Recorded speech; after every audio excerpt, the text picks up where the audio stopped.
A California law bans the sale of shark fin soup, but there are still restaurants that offer the Chinese delicacy.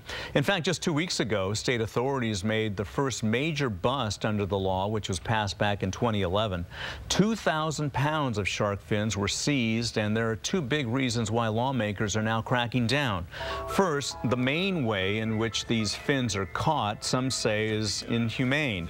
The fins are sliced off while the shark is alive, and then the animal is dropped back into the ocean, and they either suffocate or they fall prey to predators. Also, sharks are very slow to reproduce, and conservation experts say that their numbers are falling, and that could seriously disrupt our ocean's ecosystem. So why is this practice continuing? Kim McNicholas says part of it has to do with the high value of the shark fin, and that makes the job quite attractive to some struggling fishermen. She joins us this morning with a producer of a new documentary that just this week received the Conservation Award at San Francisco's International Ocean Film Festival. Kim? Thank you so much, Marty. Yes, I'm with Stephanie, and what really struck me about this film is that it was awe-inspiring to see you actually being one in the ocean with these tiger sharks, which are some of the fiercest, or we perceive them as some of the fiercest predators in the ocean. How in the world did you choose this, first of all, as a career? Well, it was a career that sort of chose me. I always wanted to be close to animals, and when I discovered scuba diving, I realized that the ocean was the true wilderness. When I was a child, I wanted to train animals, train lions or elephants, and then I realized it's in the ocean is really where the wilderness is. And all the years of scuba diving got me closer and closer to sharks, and then through a lot of experience, I became comfortable with them, and then it sort of became a profession. But how do you convince people in terms of, I get your passion for sharks and your experience with sharks, but there are all kinds of fish out there. We're fishing all the time. Why save the sharks versus salmon or tuna or anything else out there? Well, salmon and tuna, for example, they reproduce very quickly. They have thousands and millions of eggs every year, starting from 1 year on. Sharks, on the other hand, reproduce extremely slowly. They have to be, very often in most species, they have to be in their teenage years before they can even have young, and then they have very few, maybe every year, every other year.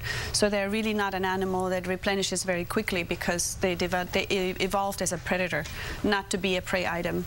So to fish them is, to prey on them is not really in the scheme of the natural balance.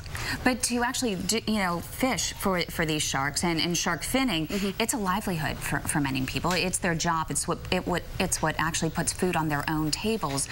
This is one of the most, shark fins are one of the most highly valued seafoods out there. So how do you convince them not to do this? Well, fishing is an important job and an important profession. It's a tough profession, and it will probably become even tougher as fish populations decrease and as regulations get stricter and stricter every year. So it is a tough profession, and shark fins are a very tempting item to add to your catch, because it is a bonus item. It's usually not the targeted species. It is tuna or something else, and the shark fins are an added bonus to it.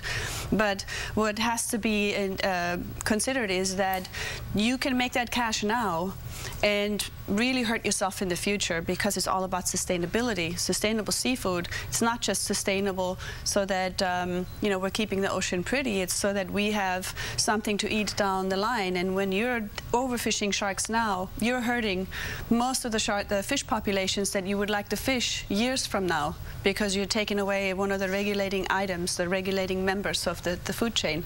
So what's really the solution here? Is it really on the side of the fishermen, or is it on the side of the market? Well, the most effective way would be to slow down or stop the demand for fins, because if nobody wants to buy fins, then there would be no reason to take them, and it wouldn't have to be a cruelty item or overfishing item at all.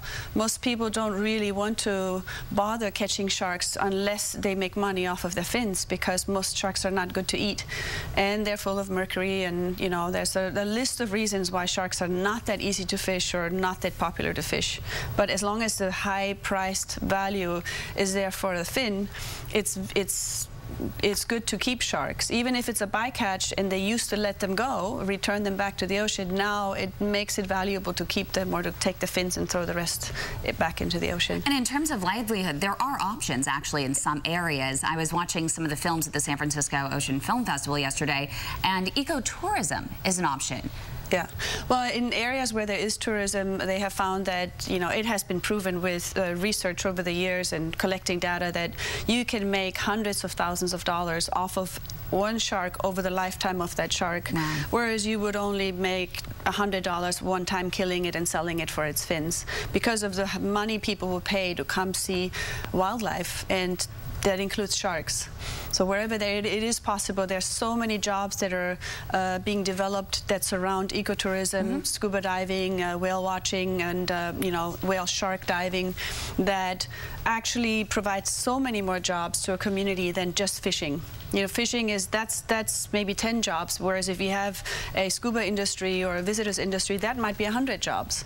So individually, that one person may not make as much money, but the community makes a lot more money. Great. And it's renewable. Thank you so much, Stephanie. And if you want to learn more about the movie, it's extinctionsoupmovie.com. Marty, back to you. Okay, Kim, thank you. Stephanie, thank you, and congratulations on winning that award.